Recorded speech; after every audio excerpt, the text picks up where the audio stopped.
The river ran red as the sun dipped low on the horizon, casting an eerie glow across the flooded plains of the Texas Panhandle in the spring of 1878. Ethan Sinclair stared at the raging waters, his hands gripping the reins of his chestnut mare so tightly his knuckles had turned white. The same waters that had taken James, his partner of 10 years, less than 24 hours ago. A man couldn't survive that torrent, not with the way it churned and swallowed everything in its path, not with the way it had swallowed James right before Ethan's eyes. "Damn you, James," Ethan whispered, his voice barely audible over the rushing water. "I told you not to cross." The air was thick with moisture, the kind that clung to a man's skin and made his clothes feel heavier than they were. Ethan's dark hair stuck to his forehead, and his red-rimmed eyes scanned the horizon for any sign of his friend, knowing full well there would be none. Ethan had met James Walker when they were both young men working cattle drives from Texas to Kansas. They'd formed a partnership, pooling their meager savings to buy a small herd of their own. For a decade, they'd worked side by side, building something from nothing. They weren't just business partners, they were brothers in every way but blood, but now James was gone. Swept away by the merciless flood that had come without warning after 3 days of relentless rain. They'd been moving the herd to higher ground when the water surged. James had gone back for a stray calf, despite Ethan's shouts to leave it. The last Ethan saw was James's arm reaching skyward before the current pulled him under. "Mr. Sinclair," a soft voice called from behind him. Ethan didn't turn right away. He knew who it was: Hannah Lockhart, James's younger sister who had arrived from Boston just 2 weeks prior. She had come west after the death of their parents, seeking a new beginning with her only remaining family. Now she had no one but Ethan, a man she barely knew. "Mr. Sinclair, you should come back to the cabin. You've been out here since dawn." Ethan finally turned to face her. Hannah stood a few yards away, her simple blue dress mudded at the hem. Her honey-colored hair was pulled back in a practical bun, but a few strands had escaped, framing her face. Her eyes, the same striking blue as her brother's, were rimmed with red, but she held herself with a composure that surprised Ethan. She was 23, nearly 10 years his junior, but there was a strength in her that belied her years. "I can't leave," Ethan said, his voice hoarse from disuse. "Not yet." Hannah stepped closer, her boots sinking slightly into the damp earth. "You won't find him, Mr. Sinclair, not now." The bluntness of her words struck Ethan like a physical blow. He turned back to the river, his shoulders slumping. "I know," he admitted, "but I can't just—" "He'd want you to keep riding," Hannah said firmly, coming to stand beside him. "That's what he would say if he were here." James never was one to dwell on what couldn't be changed. Ethan glanced at her, surprised by her insight. She had known her brother for such a short time as adults, yet she seemed to understand him well. Perhaps it was the shared blood, or perhaps James had revealed more of himself to his sister than Ethan had realized. "We have a ranch to run," Hannah continued, her gaze fixed on the raging waters. "Cattle to move, fences to mend, the work doesn't stop because—" Her voice caught, but she cleared her throat and pressed on, "because we're grieving." "You don't know the first thing about running a ranch, Miss Lockhart," Ethan said, but there was no malice in his words, just a simple statement of fact. "Then teach me," she replied without hesitation. "I'm a quick study and I'm not afraid of hard work." James always said that was what he admired most about you, your dedication to the land and the livestock. He said you taught him everything he knew. Ethan felt a pang in his chest at her words. It was true that he had taught James much about ranching, but James had brought his own gifts to their partnership: his easy way with people, his knack for negotiation, his unwavering optimism even in the face of drought or disease. Without James, Ethan wasn't sure the ranch could survive. He certainly wasn't sure he could. "You should go back east," Ethan said gruffly. "This is no place for a woman alone." Hannah's expression hardened. "I'm not alone. I have you, Mr. Sinclair, and this land. James left me his share of the ranch, did he not?" Ethan nodded reluctantly. They had both made wills when they formalized their partnership, each leaving their share to the other. But James had amended his will before Hannah's arrival, splitting his half between Ethan and his sister. "Then I have every right to stay and make this work," Hannah declared. "And if you're half the man my brother believed you to be, you'll help me." Ethan stared at her for a long moment, taking in the determination in her gaze, the set of her jaw that was so reminiscent of James. She was right, the work didn't stop. The cattle needed tending, and with the flood receding, they would need to assess the damage, repair what was broken. "All right, Miss Lockhart," Ethan said finally, turning away from the river. "We'll start at dawn. Wear your sturdiest boots and be prepared for a long day." Hannah's expression softened slightly. "Thank you, Mr. Sinclair, and please call me Hannah." Ethan nodded curtly. "Ethan will do fine then." As they walked back to the modest cabin that served as the ranch house, Ethan couldn't help but feel that something had shifted between them. They were bound now not just by shared grief, but by a common purpose. Whether that would be enough to keep the rocking ranch afloat remained to be seen. The following morning came too quickly for Ethan's liking. He had spent a restless night, his dreams haunted by the image of James disappearing beneath the churning waters. When he emerged from his room, he found Hannah already in the kitchen, a pot of coffee brewing on the stove. "You're up early," he observed, taking the cup she offered. "I couldn't sleep," she admitted. "Besides, you said we'd start at dawn." Ethan took a long sip of the coffee, surprised by its strength. "This is good." Hannah gave a small smile. "One thing Boston taught me was how to make a proper cup of coffee." James always said ranch coffee was strong enough to stand a spoon in, but often tasted like mud. The mention of James hung in the air between them, a shared memory that was both painful and comforting. Ethan cleared his throat. "We need to check the north pasture first." That's where most of the herd was when the waters rose. With luck, they found high ground. Hannah nodded, her expression serious. "What should I wear? I'm afraid I don't have much that's suitable for ranch work." Ethan considered this. "There's some of James's old clothes in the trunk in his room." "They'll be too big, but better than a dress for riding." A flicker of emotion crossed Hannah's face at the mention of wearing her brother's clothes, but she nodded again. "I'll see what I can find." When she emerged from her room a short while later, Ethan had to look twice.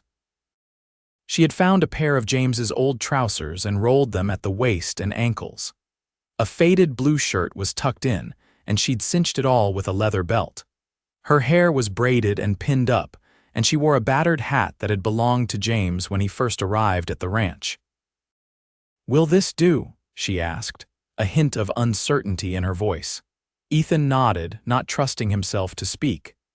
The sight of her in James's clothes was jarring, yet there was something undeniably practical about her adaptation. They rode out as the first light of dawn streaked the sky. The land was still damp from the flood, and in places their horses sank fetlock deep in mud. As they crested a rise, Ethan pulled up short. Below them, scattered across the north pasture, were the remains of their herd, far fewer than there should have been. "How many are missing?" Hannah asked quietly.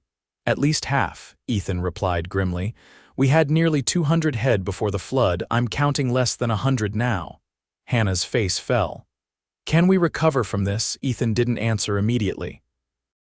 The loss was significant, especially coming after a winter that had already strained their resources.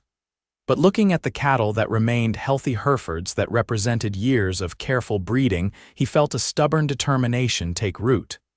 "We can," he said finally. "It won't be easy, but we've faced worse." Hannah looked at him skeptically. "Worse than losing half our herd and—" She trailed off, unable to finish the sentence. "Different challenges," Ethan amended. "When James and I started, we had nothing but 20 head of scraggly longhorns and a leaky cabin. We built this place from the ground up. We can rebuild now." Hannah studied him for a moment, then nodded. "Where do we start?" "We need to round up what's left of the herd and move them to the south pasture. It's higher ground, and the grass there wasn't as affected by the flood. Then we need to assess the damage to the fences and outbuildings." They spent the morning driving the cattle to the south pasture. Ethan was surprised by Hannah's natural affinity for handling the horses.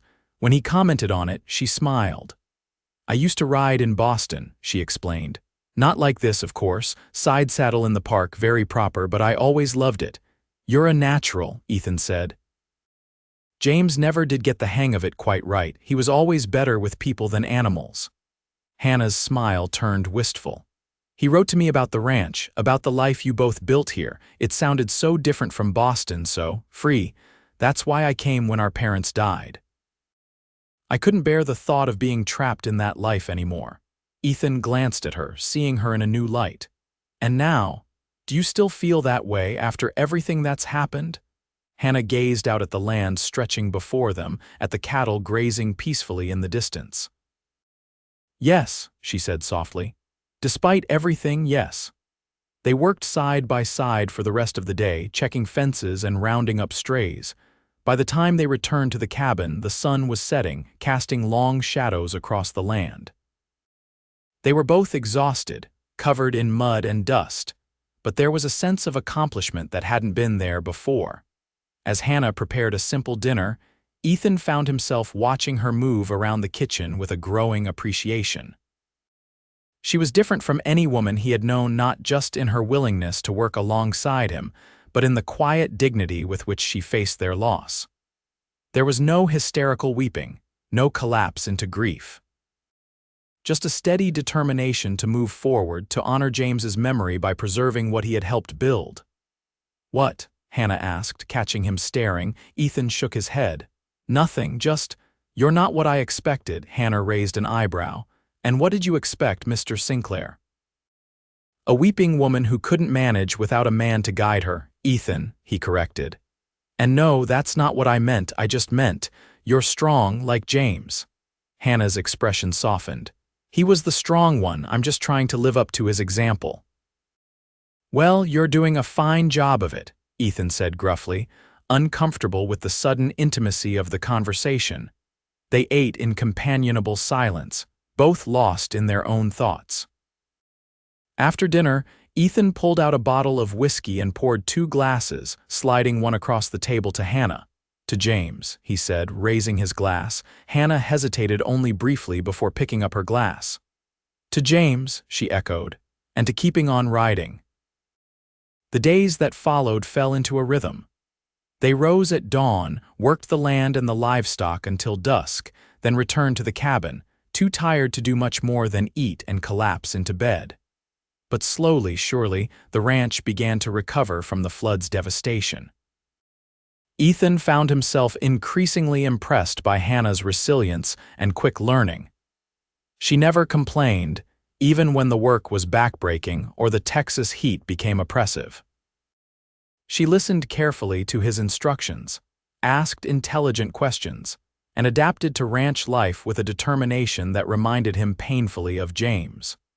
One evening, about 2 weeks after the flood, they sat on the porch watching the sunset. Hannah had brought out 2 cups of coffee, handing one to Ethan as she settled into the chair beside him. "I found something today," she said after a moment of silence, "in James's things." Ethan glanced at her, curious. "What was it?" Hannah reached into her pocket and pulled out a small, worn leather notebook. "His journal. I didn't read much, it felt too private, but there was an entry from just before I arrived that I thought you should see." She opened the journal to a marked page and handed it to Ethan. James's familiar handwriting filled the page, and Ethan felt a pang of loss as he began to read. "Hannah arrives next week. I'm nervous about how she'll take to ranch life, but I have faith in her adaptability. Ethan thinks I'm crazy for bringing a city woman out here, but he doesn't know Hannah like I do. She's stronger than she appears, always has been. Besides, this place needs a woman's touch. Maybe her presence will help Ethan finally move past Sarah's death. 10 years is too long to grieve alone.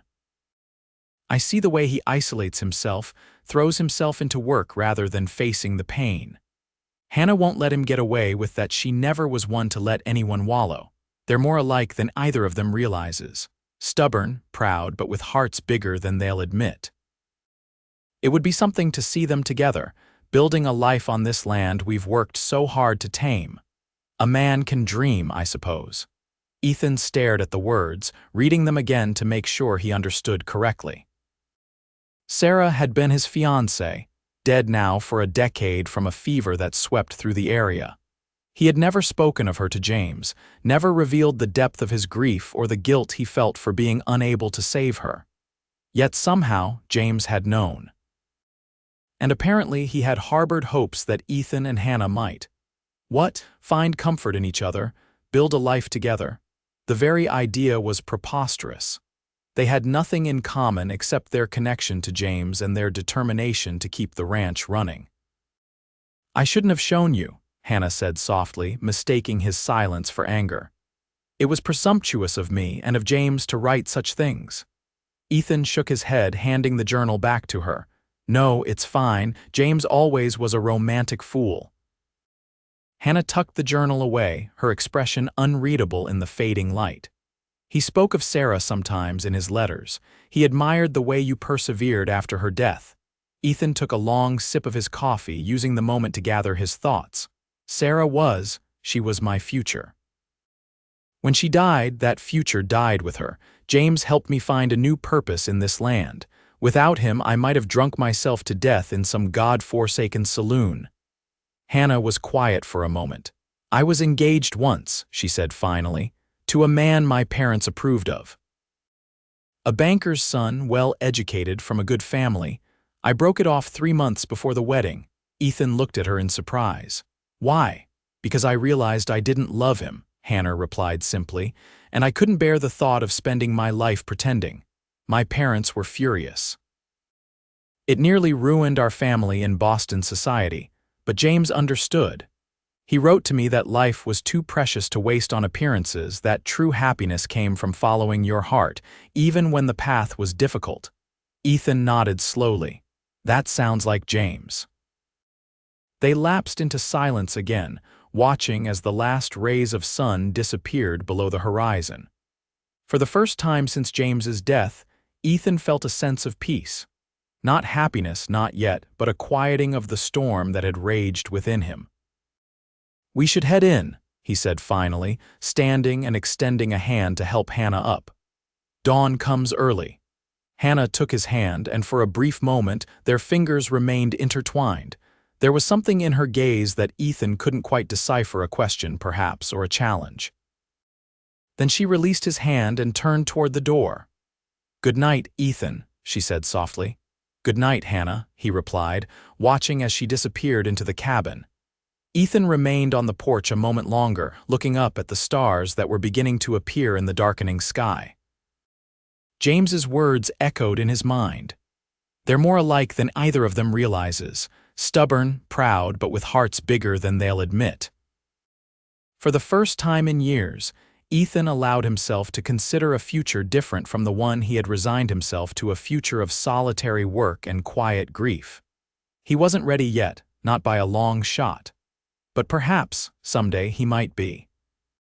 As spring gave way to summer, the ranch began to thrive once more. The remaining cattle were healthy, and several calves had been born, a small but significant step toward rebuilding the herd. The fences were mended, the outbuildings repaired. Ethan and Hannah had fallen into a comfortable routine, each finding their place in the daily operations of the ranch. Hannah had proven herself not just willing but capable. She had learned to rope and brand, to mend fences and break horses. Her hands, once soft from city living, had grown calloused and strong. Yet she retained a gentleness that Ethan found increasingly difficult to ignore. The way she spoke soothingly to nervous colts, the care she took with injured animals, the quiet grace she brought to even the most mundane tasks. One scorching July afternoon, they rode to the western edge of the property to check on a section of fence that had been reported down by a neighboring rancher. The sky was a relentless blue, the sun beating down mercilessly. Even the birds seemed to have taken shelter, leaving the land in eerie silence. "We should have waited until evening," Ethan said as they dismounted near the damaged fence. "This heat's brutal." Hannah wiped her brow with her sleeve, her face flushed. I don't mind it, she said, though her labored breathing suggested otherwise. Besides, we couldn't leave the fence down overnight, not with rustlers about. Ethan frowned. There had been reports of cattle rustling in the area, though the rocking S had been spared so far. You're right, he conceded. Let's make this quick, though. We both need water. They worked efficiently, replacing the broken posts and restringing the wire. The work was hot, dirty, and physically demanding, but Hannah never complained. When they finished, they sought refuge in the shade of a nearby cottonwood tree, passing a canteen back and forth. You've taken to ranch life better than I expected, Ethan said, watching as Hannah took a careful sip of water. She smiled, wiping her mouth with the back of her hand. Is that a compliment, Mr. Sinclair? Ethan, he corrected automatically, then added, and yes, it is. Most women from the city would have run back to their comfortable lives by now. Hannah's smile faded slightly. I don't have a comfortable life to run back to. And even if I did, I wouldn't go. This is where I belong now. Ethan studied her face, noting the determination in her eyes, the stubborn set of her jaw. You're a lot like him, you know, he said quietly. James. You have the same way of looking at the world, seeing possibilities instead of obstacles. Hannah's expression softened at the mention of her brother. He always said I was the practical one, that I kept my feet on the ground while his head was in the clouds. Ethan chuckled. That sounds like James, all right, always dreaming of what could be. Is that so bad? Hannah asked. To dream of better things? No, Ethan admitted. Not bad, just risky. Dreams can lead to disappointment. Hannah was quiet for a moment, tracing patterns in the dust with her finger. Or they can lead to something wonderful, she said finally. Isn't that what this ranch was for you and James? A dream that became real? Ethan couldn't argue with that. The rocking S had indeed been a dream, one that had sustained him through the darkest period of his life. I suppose you're right, he acknowledged. They lapsed into silence, each lost in their own thoughts. The heat was oppressive, and Ethan found his eyelids growing heavy. Beside him, Hannah had leaned back against the tree trunk, her eyes closed. Her braid had come loose, and tendrils of honey-colored hair clung to her damp forehead. There was a smudge of dirt on her cheek, and her clothes were filthy from the day's work. Yet Ethan thought she had never looked more beautiful. The realization startled him. When had he started seeing Hannah as more than just James's sister, more than just a partner in keeping the ranch running? He couldn't pinpoint the moment, but he knew with sudden clarity that his feelings for her had shifted. The guilt that followed was immediate and overwhelming. It felt like a betrayal of James, of Sarah, of the memories he had clung to for so long. We should head back, Ethan said abruptly, standing and brushing the dust from his clothes. We've still got chores to do before dark. Hannah opened her eyes, looking up at him in confusion. Ethan. Is something wrong? Nothing's wrong, he said, more harshly than he intended. I just don't want to waste the day sitting around. Hannah's expression closed off, and she rose to her feet with quiet dignity. Of course, she said coolly. Heaven forbid we take a moment to rest. The ride back to the ranch was tense, the comfortable camaraderie of the morning replaced by an awkward silence.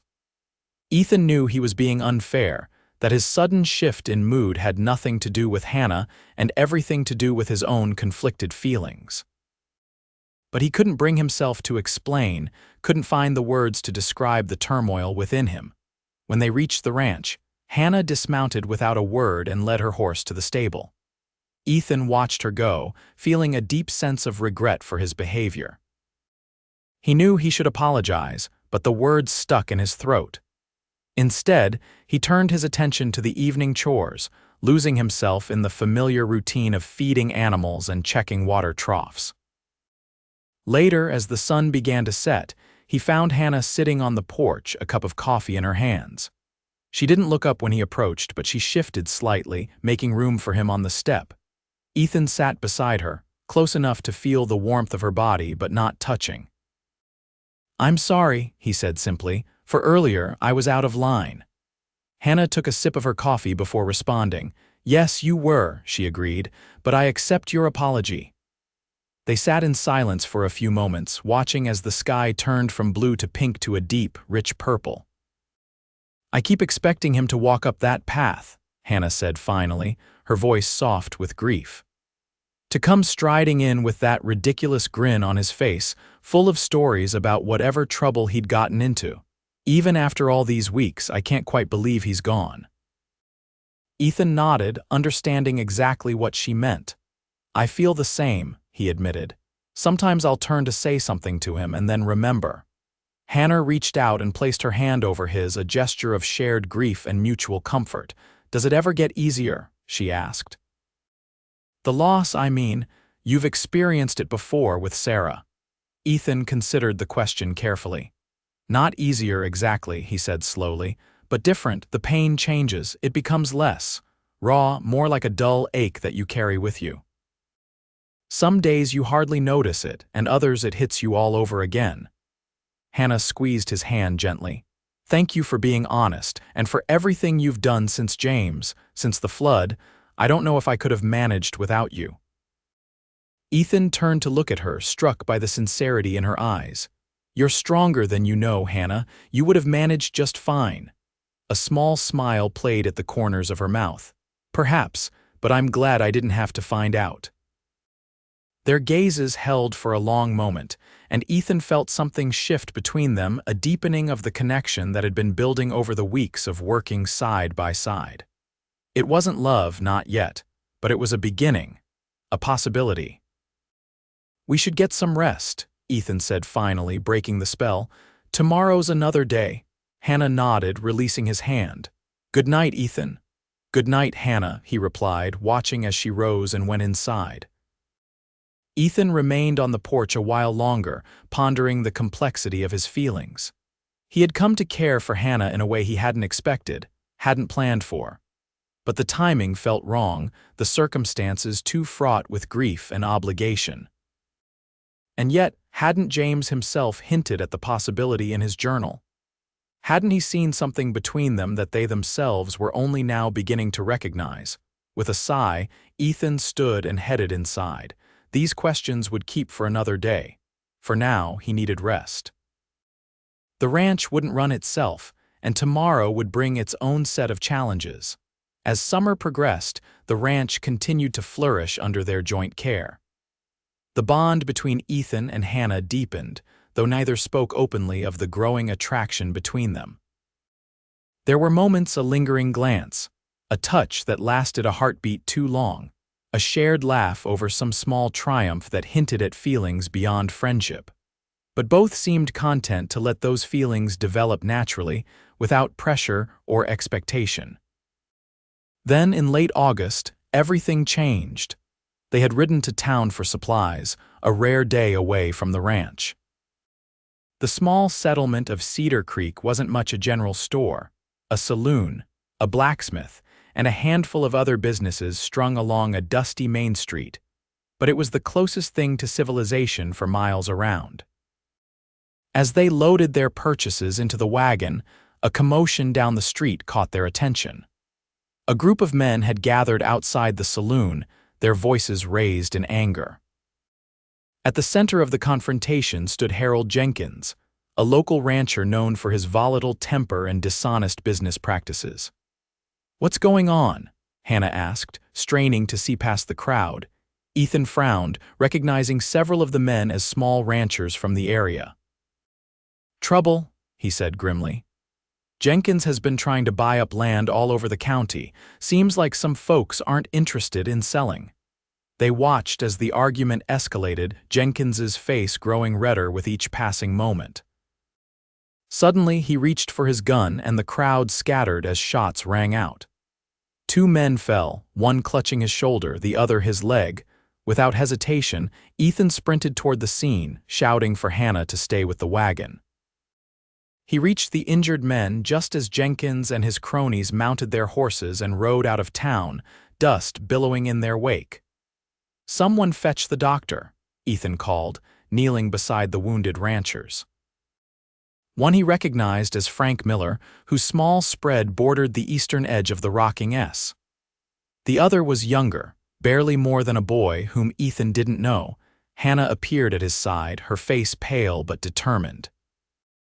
"The doctor's out delivering a baby at the Peterson farm," she said, kneeling opposite Ethan. "His wife says he won't be back until morning." "Damnation," Ethan muttered, pressing his bandana against Miller's bleeding shoulder. "We need to stop this bleeding." Hannah was already examining the younger man's leg wound. "The bullet went clean through," she reported. "No bone damage that I can see. Mr. Miller, lodged in the shoulder," Ethan said grimly. "Needs to come out, but I'm no surgeon." Hannah looked up at the gathering crowd. "Is there anyone here with medical experience?" "Anyone," a murmur ran through the crowd, but no one stepped forward. Hannah's expression hardened with resolve. "Then we'll have to do it ourselves," she said firmly. "My father was a doctor. I assisted him occasionally. Between us, we should be able to manage." Ethan stared at her in surprise. "You never mentioned your father was a doctor." "You never asked," she replied simply. "We need to get them somewhere clean and quiet, and I'll need hot water, clean cloth, whiskey, and any surgical instruments we can find." The determination in her voice brooked no argument. Within minutes, they had commandeered a room at the small hotel, and the injured men were laid out on beds. The hotel owner's wife provided hot water and clean linens, while the saloon keeper contributed a bottle of his best whiskey. "This is going to hurt," Hannah warned Miller as she prepared to extract the bullet from his shoulder. Her hands were steady, her expression focused. "Ethan will hold you down. Try not to move." Ethan positioned himself at Miller's head, gripping the man's good shoulder and arm firmly.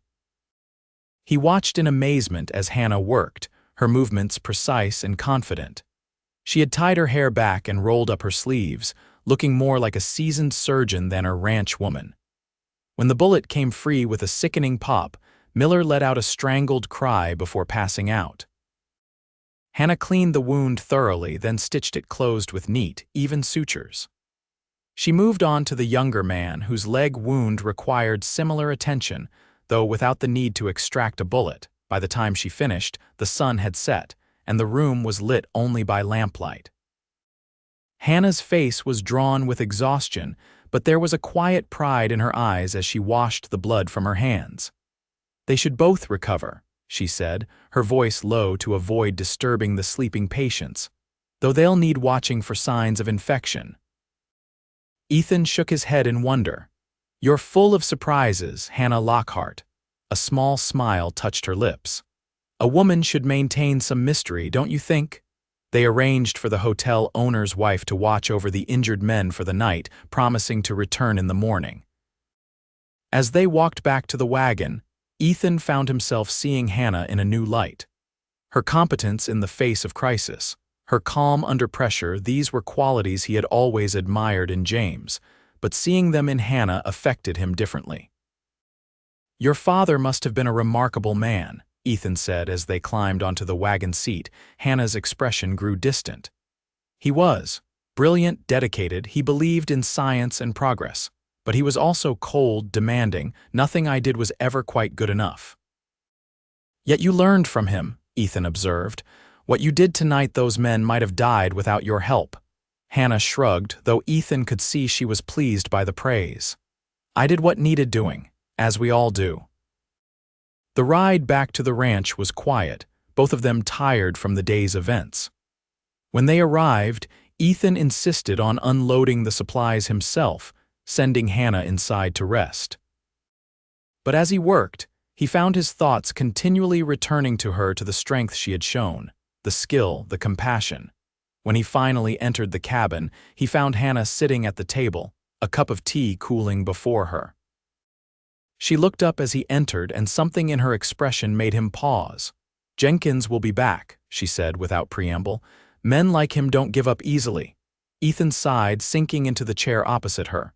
"No, they don't, and he's had his eye on the rocking S for years." "With James gone and the herd diminished. He thinks we're vulnerable," Hannah finished for him. "Are we?" Ethan considered the question carefully. The ranch was recovering, but they were still short-handed, their resources stretched thin. If Jenkins decided to make a move against them, they would be hard-pressed to defend what was theirs. "We're stronger than we were," he said finally. But yes, we're vulnerable. We could use more hands, but good help is hard to find and we can't afford to pay much. Hannah nodded thoughtfully. Perhaps we could offer a share in the ranch instead of wages. Find someone willing to invest their labor for a future stake.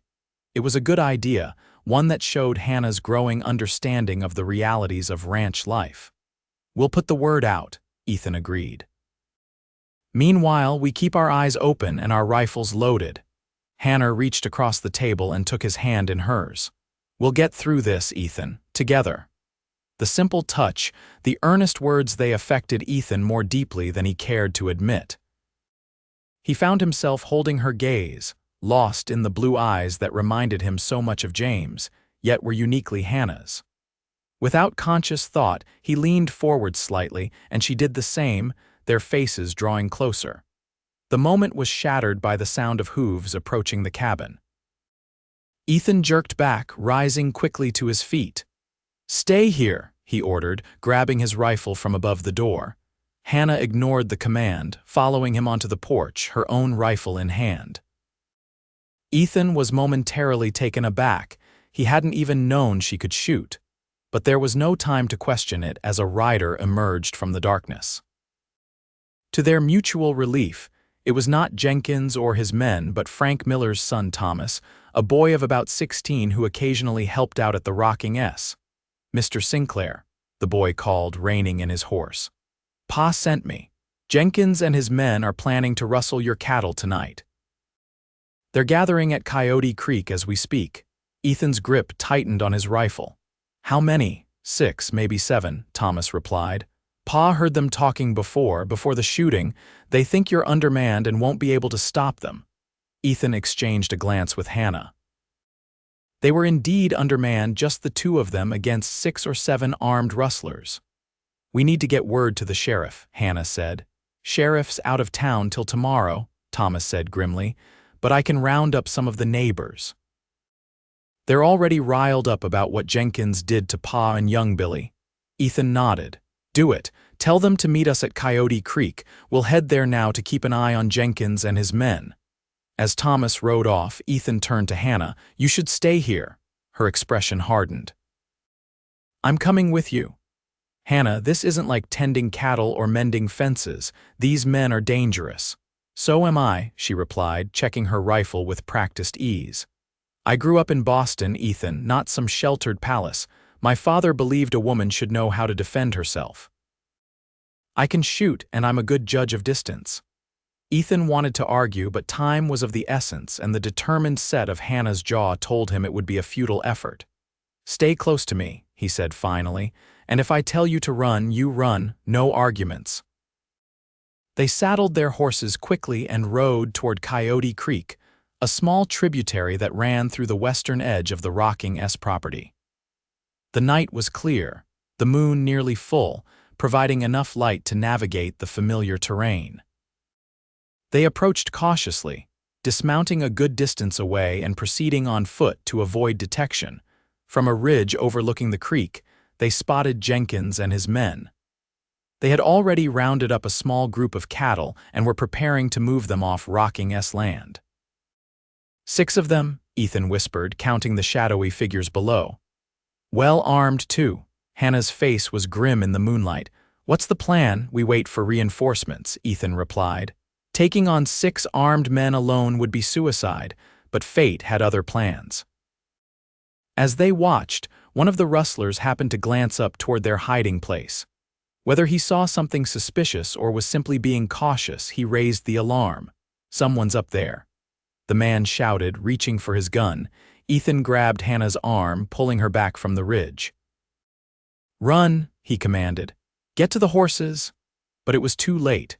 Shots rang out and a bullet splintered the rock near Hannah's head. They were pinned down, unable to retreat without exposing themselves to gunfire. "Stay low," Ethan instructed, raising his rifle. "I'll try to hold them off until help arrives." Hannah ignored him, taking up a position a few feet away and sighting down her own rifle. "I count 6 shots before they'll need to reload," she said calmly. "Make yours count." Ethan had no time to marvel at her composure as the rustlers began to advance up the ridge, firing as they came. He took careful aim and squeezed the trigger, gratified to hear a cry of pain from below. Beside him, Hannah fired with equal precision, her shots finding their targets more often than not. The exchange of gunfire seemed to last an eternity, though in reality, it was probably only a few minutes. Ethan was down to his last few bullets when he heard the welcome sound of approaching riders. "That'll be Thomas with the neighbors," he said, risking a glance over the ridge. Sure enough, a group of riders was charging toward the creek, whooping and firing into the air. Jenkins and his remaining men, too, had been wounded in the firefight, quickly mounted their horses and fled, abandoning the cattle they had attempted to steal. Ethan sagged with relief, turning to Hannah. "Are you all right?" In the moonlight, he could see a streak of blood on her cheek where a rock splinter had caught her, but she nodded. "I'm fine. You?" "Never better," he replied with a grim smile, though his heart was still racing from the close call. They made their way down to meet the arriving neighbors, who greeted them with a mixture of concern and excitement. "Did we miss all the fun?" asked Charlie Dawson, an older rancher whose property bordered the rocking S to the south. "If you call getting shot at fun, then yes," Ethan replied dryly, "but we appreciate the rescue all the same." The group spent the next hour ensuring all the cattle were accounted for and discussing what to do about Jenkins. The general consensus was that once the sheriff returned, they would file formal charges of attempted rustling and assault. In the meantime, they agreed to take turns patrolling the area to prevent any further incidents. By the time Ethan and Hannah returned to the ranch, dawn was breaking on the horizon. They were exhausted, dirty, and still tense from the confrontation. As they unsaddled their horses, Ethan found himself watching Hannah with newfound respect. She had proven herself not just as a ranch hand or a healer, but as a fighter, willing and able to stand her ground when it mattered most. "You were impressive back there," he said as they walked toward the cabin. "Not many women or men, for that matter, would have kept their heads in a situation like that." Hannah gave him a tired smile. "I told you I could shoot." "So you did," Ethan acknowledged. "I should have believed you." They reached the porch, but instead of going inside, Hannah paused, turning to face him. "Ethan, about what almost happened before Thomas arrived." Ethan felt a flutter of nervousness. In the heat of the night's events, he had almost forgotten their near kiss at the kitchen table. Hannah, she stepped closer, her expression serious in the pale light of dawn. "Life is too short for hesitation," she said softly. "If there's one thing I've learned from losing James, it's that we can't take tomorrow for granted." Before Ethan could respond, she reached up and placed her hand against his cheek. The touch was gentle, questioning. Ethan covered her hand with his own, holding it there as he searched her eyes. "Are you sure?" he asked, his voice barely above a whisper. "It's been less than 3 months since James." "I'm sure," Hannah replied firmly. "And James would understand. He knew better than either of us, I think, that life goes on, that hearts heal and open again." Ethan thought of James's journal entry, of his friend's apparent hope that he and Hannah might find something meaningful together. It was as if James had given them his blessing from beyond the grave. Slowly, giving her every opportunity to pull away, Ethan lowered his head until his lips met Hannah's. The kiss was gentle at first, tentative, but it deepened as Hannah's arms slid around his neck, drawing him closer. When they finally parted, both were breathless. "Well," Hannah said, a hint of a smile playing at the corners of her mouth. "That was worth waiting for." Ethan laughed softly, resting his forehead against hers. "Yes, it was." They stood there for a long moment, holding each other in the quiet of the morning, the weight of the night's events and the promise of something new between them hanging in the air. It wasn't a declaration of love, not yet, but it was an acknowledgement that whatever was growing between them was real and worth exploring. "We should get some rest," Ethan said finally, reluctantly releasing her. "It's been a long night." Hannah nodded, though she seemed as reluctant as he was to end the moment. "Good night, Ethan, or good morning, I suppose." Ethan watched as she disappeared into the cabin, his heart lighter than it had been in years. The grief for James was still there, a dull ache that would never entirely fade. But alongside it now was something new, a tentative hope for the future, a belief that perhaps there could be happiness again. "You were right, old friend," he murmured to the dawn sky. "She is something special." The days that followed were filled with a new energy. The ranch work continued, as always, cattle to tend, fences to mend, preparations to make for the coming winter, but there was a lightness between Ethan and Hannah that hadn't been there before. Stolen glances across the corral, lingering touches as they passed tools to one another, quiet conversations by lamplight after the day's work was done. They took things slowly, both aware of the shadows that still lingered, the grief for James, the memory of Sarah, the uncertainties of ranch life in an often harsh land. But with each passing day, those shadows seemed to recede a little more, making way for the growing warmth between them. Word of their stand against Jenkins spread through the county, earning them respect from neighboring ranchers and a certain wariness from those who might have considered them easy targets. When the sheriff returned and heard the full story, he promptly arrested Jenkins for attempted rustling and assault. The evidence was overwhelming, and Jenkins faced the prospect of several years in prison. As fall arrived, bringing cooler temperatures and the first hints of color to the landscape, Ethan and Hannah began to plan for the future. The ranch was stable now, the remaining herd healthy and growing. They had hired 2 reliable Hands brothers from a failed homestead to the north, offering them a small share in future profits in exchange for their labor, just as Hannah had suggested. One crisp October evening, Ethan and Hannah rode to the ridge overlooking the river where James had been lost. They hadn't returned to this spot since that first painful day after the flood, when Hannah had found Ethan staring hopelessly at the churning waters. Now the river was calm, its flow diminished by months of dry weather, revealing sandbars and stone formations that had been invisible during the spring flood. They dismounted and stood side by side, looking out over the land that stretched before them, their land, now truly theirs together in every sense.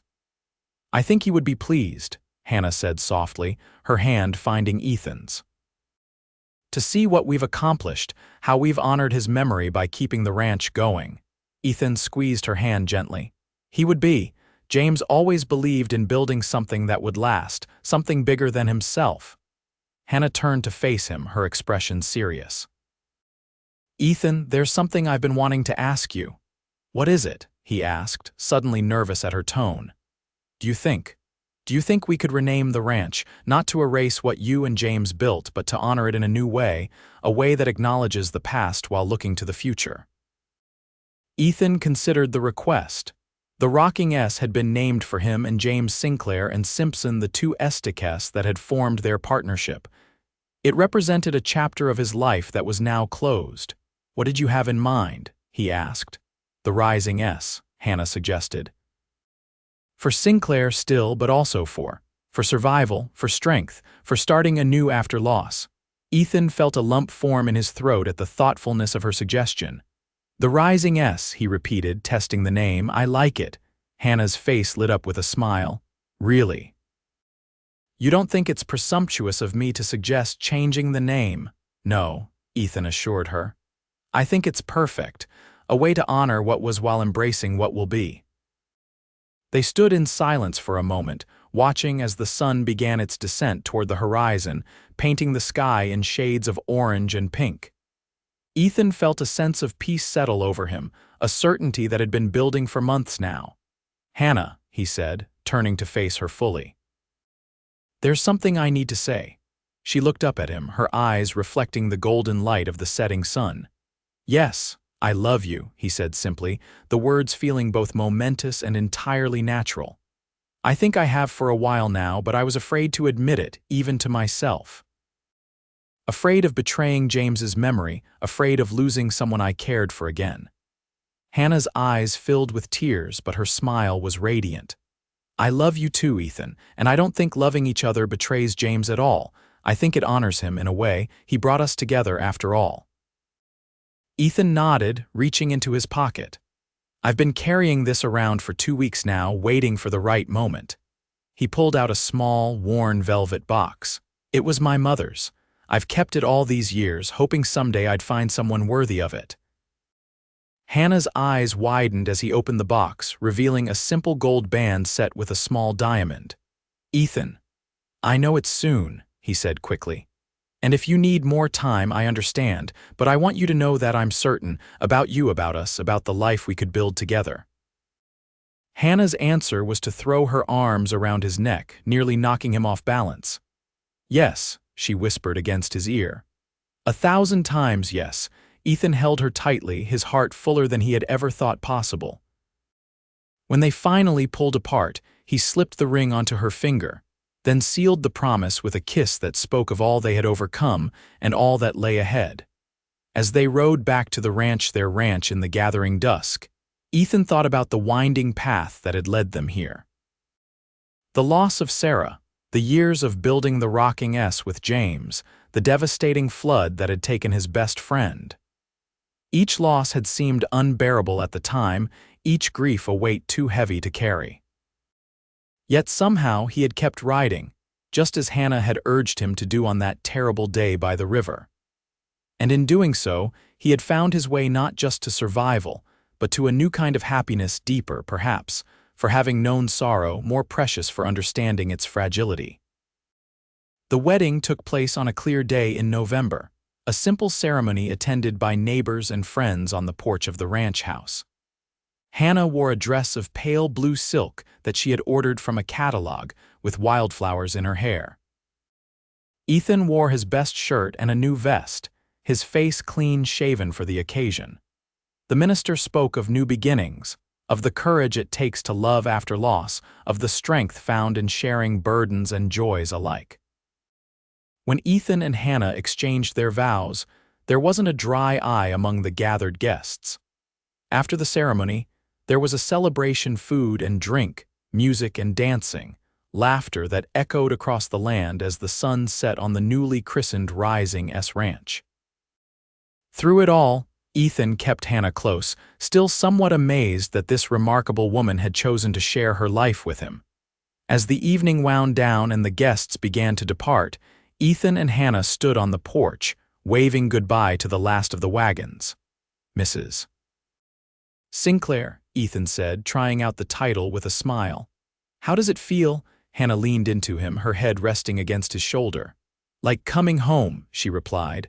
"Like I've finally found where I belong." Ethan wrapped his arm around her waist, drawing her closer. "I felt the same way the first time I saw this land," he admitted. "Like something in me recognized it as home, even though I'd never been here before." Hannah looked out over the ranch at the barn and corrals, the grazing cattle, the distant hills silhouetted against the darkening sky. "It's beautiful," she said softly, "all of it." "Yes," Ethan agreed, though his eyes were on her, not the landscape. "Beautiful indeed." They stood there together as stars began to appear in the night sky, each lost in thoughts of the journey that had brought them to this moment. The path had been neither straight nor easy, marked by loss and hardship, unexpected turns and painful choices. But it had led them here to each other, to a love built on shared grief and mutual respect, on hard work and quiet courage. "He'd be happy for us," Hannah said suddenly, as if reading Ethan's thoughts. "James, he'd be smiling that ridiculous smile of his, saying he knew all along we'd end up together." Ethan chuckled, remembering his friend's infectious enthusiasm. "He probably would." James always did think he knew best. "And in this case," Hannah said, turning to face her husband, "he did." Ethan couldn't argue with that. Instead, he lowered his head to kiss her, a kiss that held all the promise of their future together, the family they hoped to build, the land they would nurture, the love that would sustain them through whatever challenges lay ahead. As spring returned to the Texas Panhandle, the Rising S Ranch flourished under the care of Ethan and Hannah Sinclair. The herd had grown, new structures had been added to the property, and a small garden behind the cabin yielded fresh vegetables for their table. The land that had once known such tragedy now rang with the sounds of life and renewal. And if, sometimes, when the river ran high after spring rains, Ethan would stand at its edge and think of his friend, of all that had been lost, and all that had been found, he did so not with despair, but with gratitude. For James had been right that day long ago when he'd said that life was too precious to waste, that true happiness came from following your heart, even when the path was difficult. Ethan had kept riding, just as Hannah had urged him to do, and in doing so, he had found his way home.